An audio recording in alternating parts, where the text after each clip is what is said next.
Start recording. Okay. Good evening everyone, and happy Sunday again. Live chart tayo ngayon, live chart. I hope na napapanood nyo yung canvas para kung ano man yung napapanood nyo sa canvas, i-apply natin. Gold tayo, gold. Start tayo sa top-down analysis. Lagi naman ganun, Kasi we have to know ano yung direction ng market pagka nasa higher time frame. The same, we use the yellow solid line for our support. Ayan. Pero our reference is the previous month. Since nasa monthly tayo, monthly time frame, our reference is yung previous month. Ayan, to.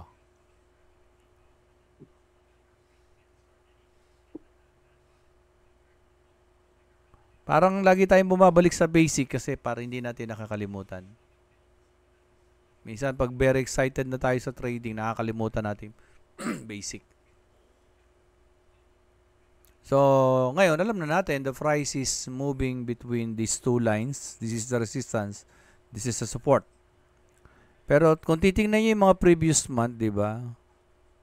So, the candlestick, kung titingnan nyo to, even these two candlestick, these two previous month, diyan magkaka-idea ka because of the wick o yung buntot sa taas. This previous month, tumaas yan and then bumaba. And previous month of this month, tumaas din yan at bumaba. And then tumaas ito at bumaba.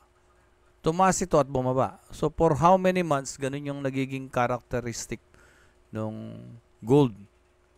And ito, alam naman natin na yung mga nakaraang linggo, tumaas ito. At ngayon, bumababa. Ang tanong lang naman is saan pupunta yung price ni gold sa susunod na linggo. Diba? Yan. So, since nasa month tayo, parang ang monthly time frame, parang tinitingnan natin is long term. And then, before we go down the weekly, pero tingnan natin, sige, weekly. So, if we will use the cross line, titingnan natin itong isa na to. This is week 4 nung July. Yan. Ito week. Ito week 1 and then this is week 2. So, ibig sabihin yung week 1 ay ini-engulf na ni week 2. Yan, laki na niya. So, obviously, anong trend natin ngayon? Itong week na to, anong trend na to? Down. Baba po. Downtrend, di ba? Yun nga lang, the problem with higher time frame, hindi mo alam kung saan ka mag-e-entry. Kaya nga, the higher time frame gives you direction, the long-term direction. But you should go down the lower time frame to give you a specific entry kung kailan ka papasok. No? And knowing that the price now is in between this yellow line and this yellow line, so for how many months, establish yung sideways niyan sa higher time frame.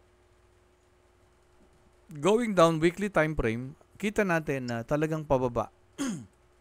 Pababa siya ngayon, And if we will use the candlestick na natutuhan natin, anong pinapakita ng body?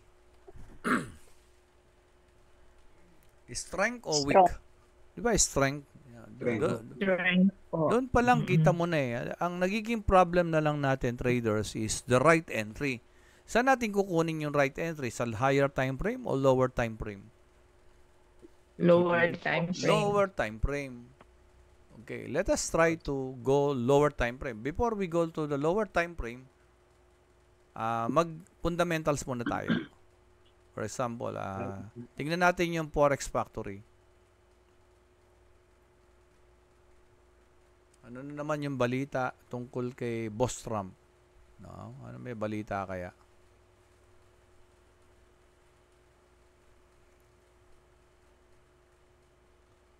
So, very uncertain talaga yung mga nangyayari, di ba? Like for example, between the US and the Russia. Di ba? Yung mga statement ni Trump before sa India, o ipukan ko kayo kasi sinusuportahan nyo si Russia. So, kung isipin mo, parang kinakalaban niya si Russia. Tama ba? Kasi pine-penalty niya lahat ng mga bumibili ng langis kay Russia. For example, si India. Yes, yung ginagamit to support yung mga kuan, di ba? So, yun yung mga balita. So, ibig sabihin, parang kinakalaban ni Trump I don't know, yung magagaling sa fundamentals, parang kinakalaban ni Trump si Russia. Pero, just this week, di ba, nag-meet sila. Kuha niyo yung balita na yon. Di ba? Nagkamay pa nga sila, naghawakan. Di ba? Ano ba totoong nangyayari? Ano? Magyegyera ba talaga o hindi? Ano? Suddenly, nag-meet yung dalawang malaki. So, good or bad? Good. Good or bad for the economy? Siguro. Good. Globally, di ba? Para bang yun kasi yung gusto natin. Sana walang gyera. Di ba ganon? Di ba? Parang ganon. So, good. Good. Of course, good. So, this is good for the America. Tama. So, basically, that news is good for US. Tama. How about XAU? If it is good for America o US, mga investor, okay, mukhang wala nang giyera o nag-ceasefire sila. Di ba? Nagkabentahan na ng naubos na yung mga binebenta nilang mga armas yata. Bati na uli sila. Tama ba? Parang ganon. Ewan ko Yes, Coach. Opinion ko lang yun Wild opinion ko lang yan. So, what will happen sa gold? Bababa. Bababa. Bakit? Simply, yung US ngayon is parang tataas, di ba? Gaganda. Kung ako yung bibili ng gold, I need US dollars to buy gold. So, hindi muna kasi mataas So, bababa yung demand ni gold. Tama? Bababa yung demand ni XAU. Tama ba? Opo. Yes. Parang ganun, ano? No isang linggo, ganun ang mga balita, tapos biglang nagkamay, hindi mo alam talaga kung anong totoo no? But anyway, yun yung nangyari. Nagkamay sila, so good for the USD. Fundamentals. Hindi naman siguro next week magkukuha na naman sila, pero pwede rin yun. May another news about economic indicator naman. Pwede rin yun. So, yung pagkakamay ni Trump at saka ni Russian president is good for the US. Pero tingnan naman natin calendar.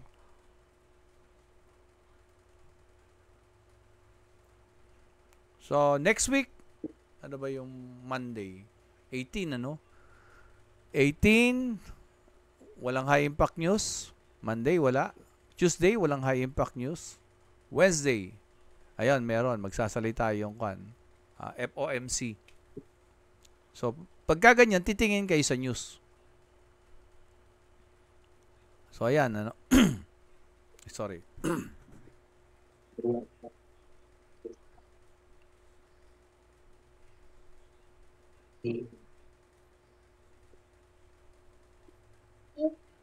So, next week, ang mga high impact news, ayan, unemployment claims, 224 to 227, ibig sabihin, pag binuksan mo yung folder,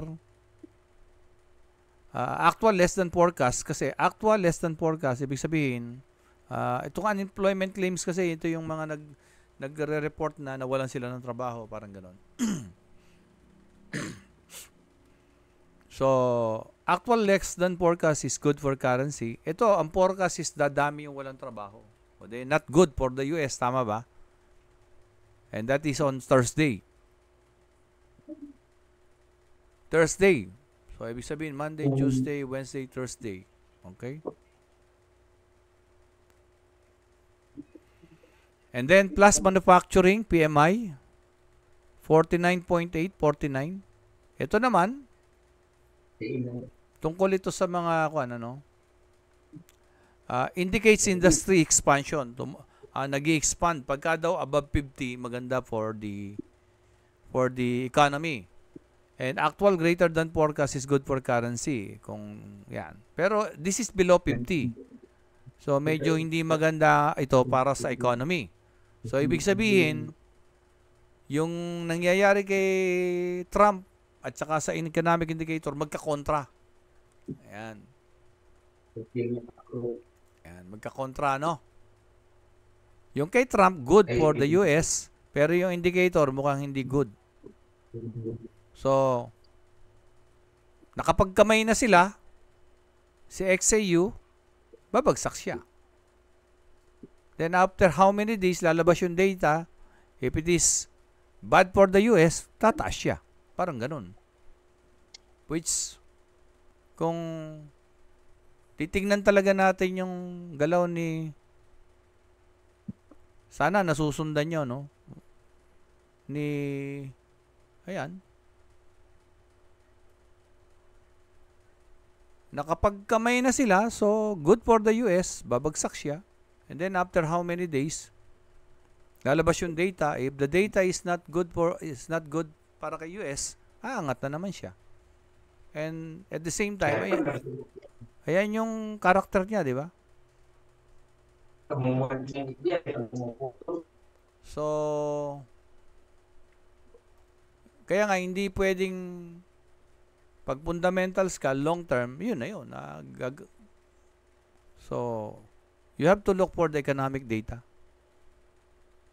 So, being a trader, yun ang challenge. Kung kailan ka papasok ng tama. Anong ginagawa natin para ma-overcome natin yung challenge? So, anong ginagawa natin, mate, para ma-overcome natin yung challenge?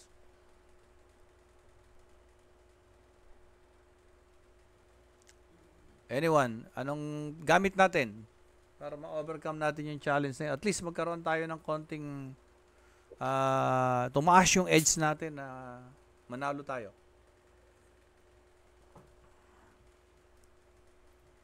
Natapos na ako sa FB ads, palagay ko makakapag-focus na ako dito. Anong meron tayo? Every time magte-trade tayo dapat, anong meron tayo? Fundamental analysis. Fundamental analysis, yes. Ano pa? Technical, ano Proper pa? entry. In in two words, anong meron tayo dapat? Start from T. Trading plan? Yes, we should have a trading plan. At nandun yan sa canvas, di ba? Actually, yung trading plan natin, nilagay ko yata sa huling-huli. Andun yung common mistake. I tell you, nung ginawa ko yung video na yon, kasama ko kayo. Especially 1, 2, 3. No? Hindi yun basta-basta. Sa mga iba na yung nagsasabi na medyo wala silang oras, okay lang yon. I respect that. Kasi siyempre kanya-kanyang opinion yan. Pero the consequence will be on your performance. Okay. Maaring hindi ka pa ready. Okay? Pero I am reminding you that the canvas is halos kumpleto siya ng mga napag-aralan natin. And that is the essence ng trading plan. Nandoon siya. Okay? Naka-private pa yun, mate. Yung isa. Yes, naka-private yung huli, yung hindi trading dulo. plan. Yung Meron ngang tanggalin ko mamaya. Kasi nung una, nagdadalawang isip ako pero wala eh. I really need to go public for that plan. Kasi ayoko masayang yung pera nyo. Ayoko masayang. Pero hindi natin magagawa ng mabilis, kasi magdidepende yung sa sipag nyong mag-aral. At saka sa tagal nyong pagtitrade. Hindi naman pwedeng matuto tayo kaagad. It will take time. So, keep your lot size small. And if you are not yet ready, you can use demo.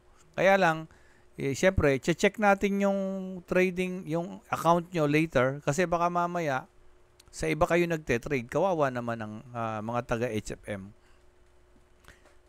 Time will come, i-check ko yung mga account nyo kung meron kayo, pero kung wala, saan kayo nagte-trade? Patay naman yung ating effort yan. Okay, let us go to technical, ano?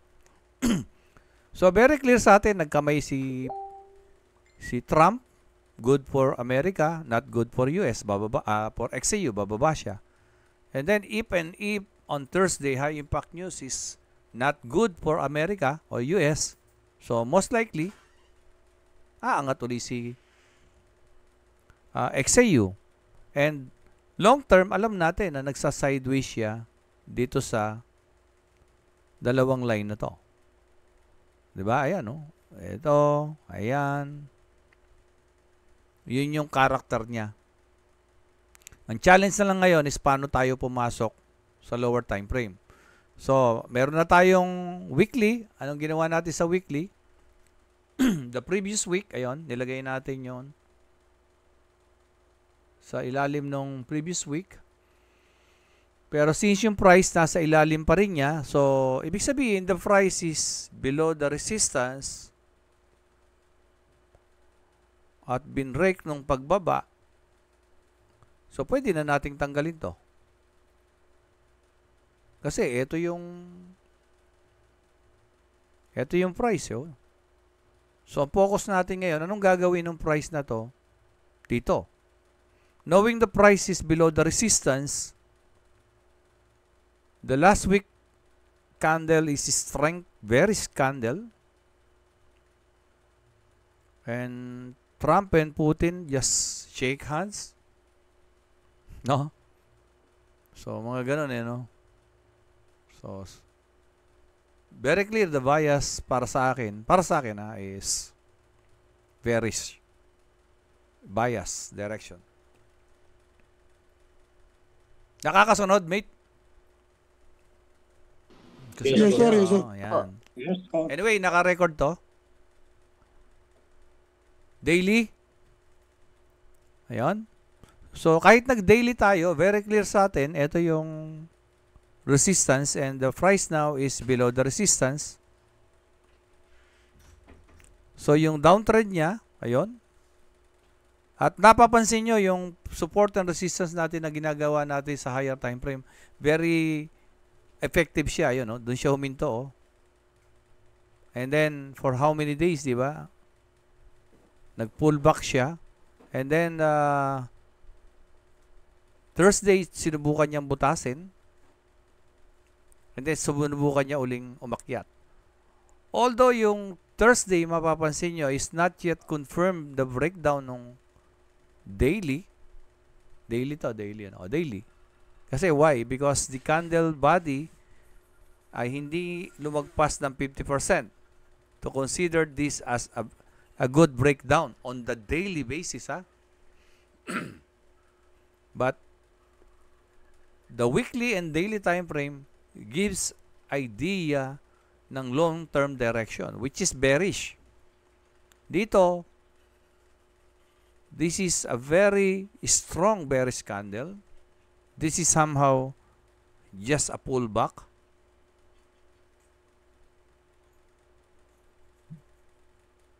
And a continuation, parang consolidation lang to continue. Ito na siya. No? And I remember nung panahon na to, meron tayong mga high impact news. Tama ba? Ang high impact news na ito, ano, good or bad? CPI ito at saka PPI. Good or bad? Kung natatandaan nyo.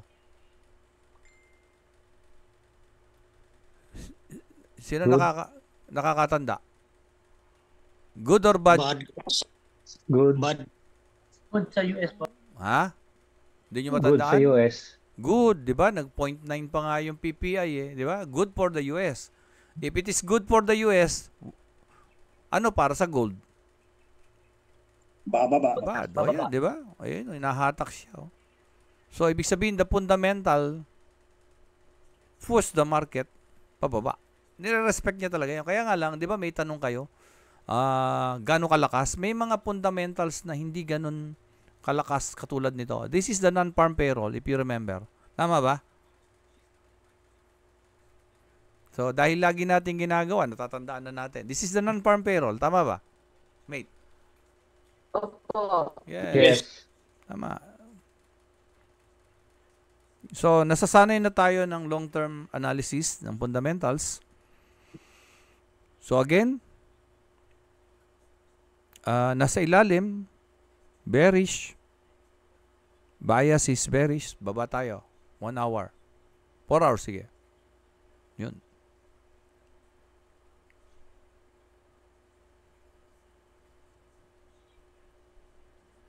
So, we use now the market structure. Para mas mabilis, sa market structure, kung yung mag-line kayo. Line. Yan, no, di ba? High, lower high. Low, lower low. Yan. So, medyo mangat, pero nireject pa rin last week because of the fundamentals or the PPI. Binagsak niya pa rin, di ba? So, lahat ng sign na bababa, and kung nare-remember nyo nung mga time na nandito pa lang ito, kung nare-remember nyo nung mga time na nandito pa lang ito, anong sinasabi natin, di ba? Babalikan niya to. Babalikan niya yung fair value gap. Oh. Kaya nga lang, this is a good break out, di ba? Nag-breakout dito yan. And then, eto ngayon, nag-consolidate siya sideways na pataas ng konti. Tapos, pinipilit balikan yung pababa. Okay. Kung gagamitin natin yung natutuhan natin sa advanced course at saka sa mga full course, natatandaan niyo yung sinasabi na pagka ganyan yung characteristic. Ibig sabihin, para bang hindi siya decided talaga kung aangat siya. O, di ba? Ewan ko, sino nakakatanda nun, yung sinasabi ni Coach na, pagka ganyan yung market, di ba, yung parang masigsag, may posibilidad na hindi niya ituloy. Tama? Oh. Tama, no? Tama. Tapos, meron, eto naman ngayon, Sana ano. nagpo-pull back, di ba, nagpo-pull back siyang pilit dito, pero sigsag pa din. So, malaki posibilidad na may aring hanggang dito siya. Posibilidad. Anong gagawin natin? Trading plan natin. Lower time frame. So, nakapag-market structure na tayo. Downtrend. Another part of our trading plan, di ba? Meron tayong mga tinatawag na consolidation. So, somehow,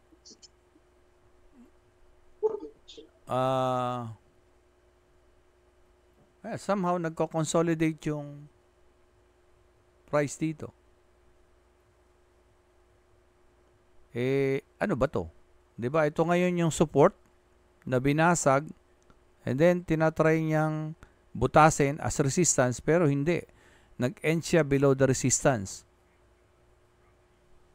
But still, pag bumaba tayo ng 1 hour, tapos medyo, ayan, kung talagang medyo sisilipin mo, consolidation lang to. Tapos, lagyan natin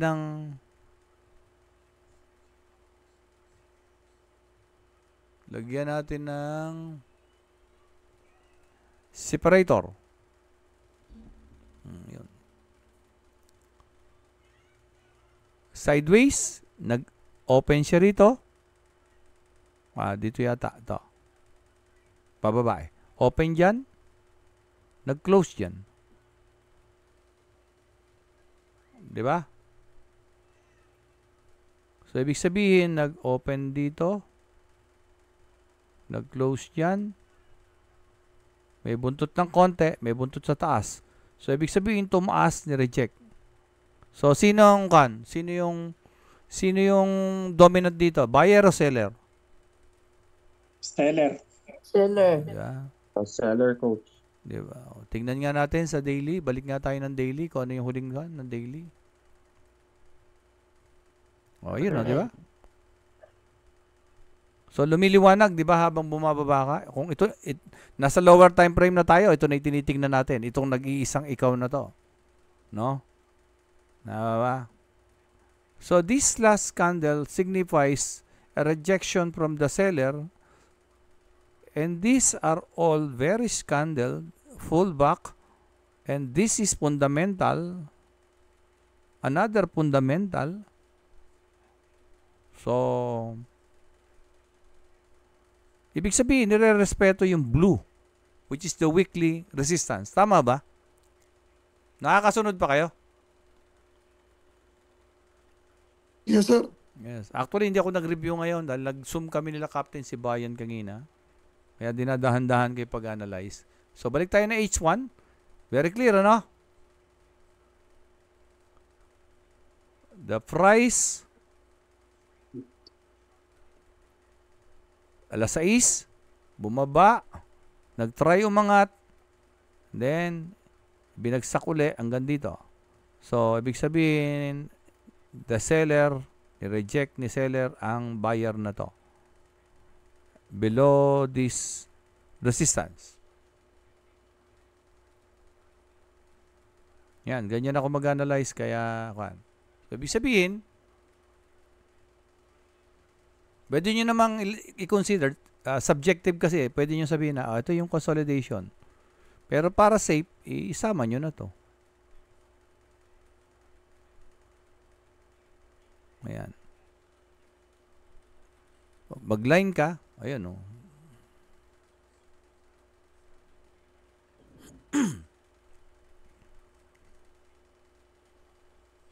So, 1 hour o 15 minutes. So, alam mo na ngayon na itong box na to, ayan yung box. Yan din yung 1 hour. Alam mo na ngayon na yung 15 minutes na to, ito yung unang Asian, tapos i-reject na ito, ayan o. Ayan. So, kung gagamitin natin yung isang natutuhan natin, the breakdown from the consolidation, so, anong hihintayin natin dito? Remember, ito ay isang araw. Ba? So, anong hihintayin natin dito, mate? Diba? Ano pa isang natutuhan natin? That during the Asian market, ano ang galaw? Karaniwan. Consolidation. Oh, minsan, umaangat siya kagad. Minsan bumaba, pero karaniwan ang sinasabi natin. Ano? So, ibig sabihin, we have to wait that the price go down or go up from this consolidation. But since our long-term bias is bearish para sa akin, so ang bias ko, hinihintay ko is mag-breakdown siya. So, okay? So, that's how we protect ourselves from sure loss. Sure loss kasi if you have a trading plan. Pero it doesn't guarantee na panalo tayo lagi. Okay? So, at least may plano ka na hintayin mo pag breakdown. Ngayon, kung nag-breakdown, ano naman yung hinihintay mo? Ano yung criteria for a good breakdown?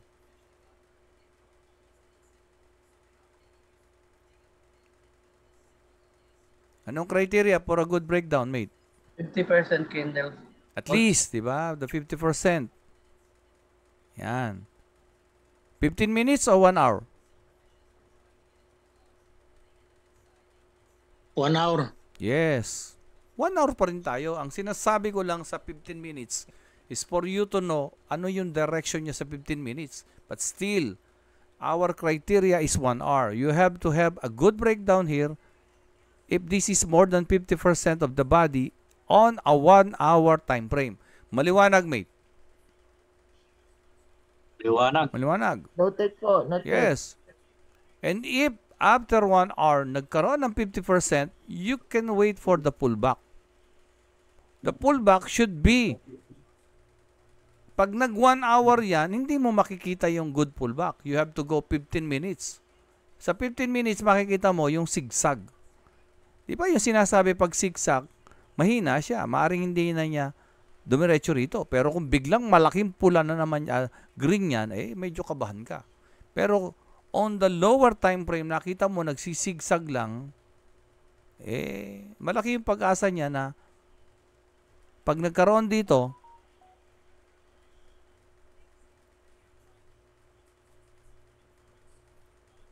lalakihan ko para maganda-gandang tingnan. 1 hour, bumutas. More than 50. Tapos, nag-pullback. Kaya lang kasi, pag 1 hour mo rin tingnan pullback, makikita mo, buntot na lang. Buntot. Yeah, pwede rin naman yan. 1 hour, nag-pullback na ganyan. Kaya lang kasi, ang maganda, pag tinignan mo sa 15 minutes yan, makikita mo yung maliliit na candlestick kung nagre-reject sa ibabaw. Pag nagre-reject sa ibabaw yung mga candlestick lower time frame, ano ibig sabihin?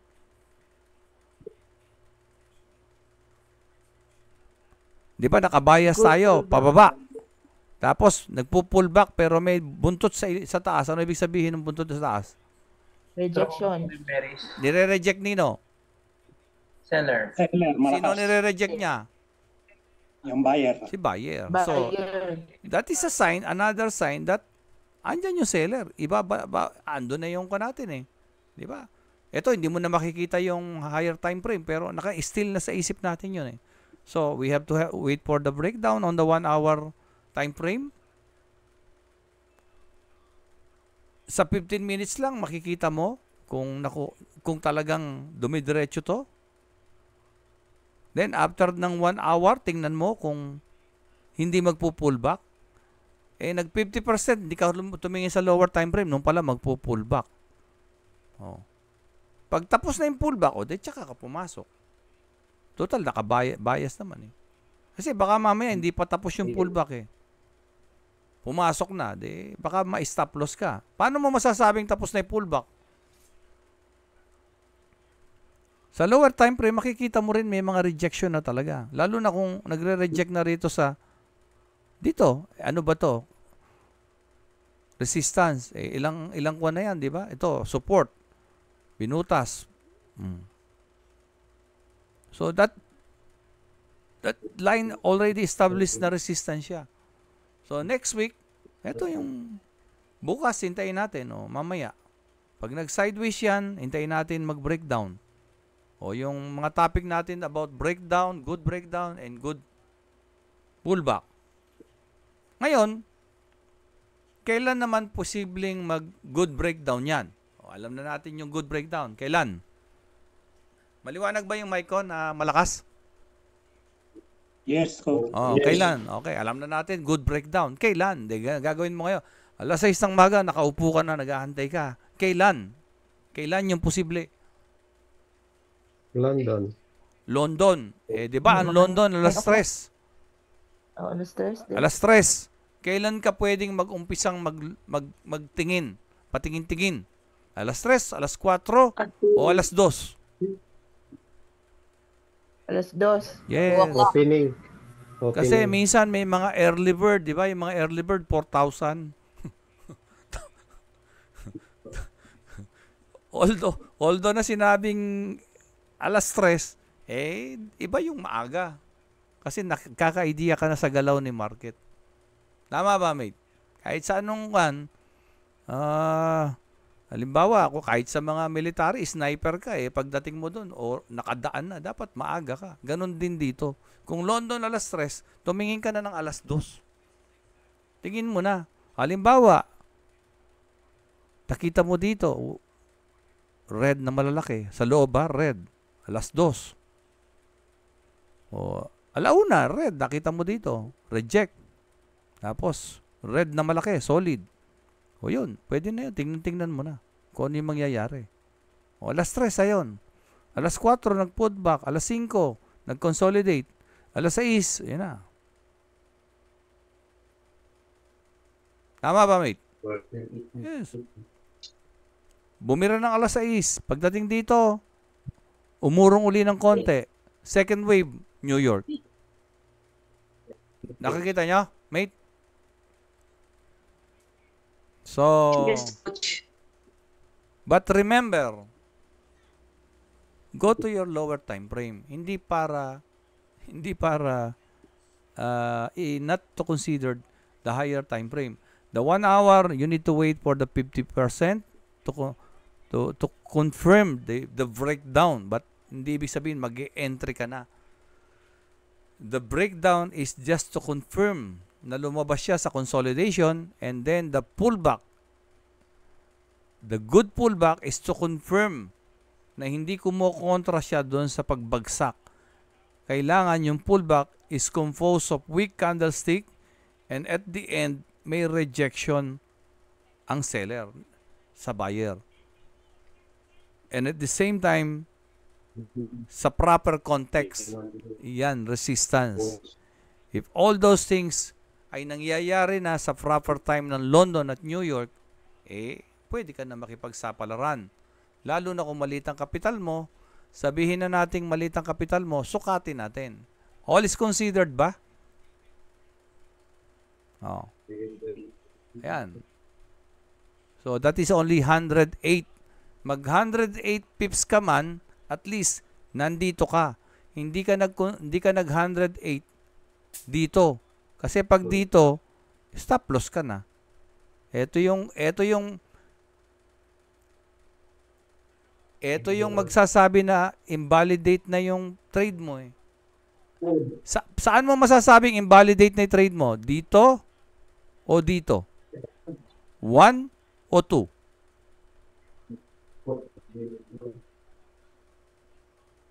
Let's say nag-sell tayo, 'di ba? Gumanon. Nag-pull back. Dito, nagkaroon dito, sabihin na natin na inverted hammer. Nag-sell ka dito. So, nag-stop loss ka dito. Saan may invalidate yung trade na sell? Sa 1 o sa 2?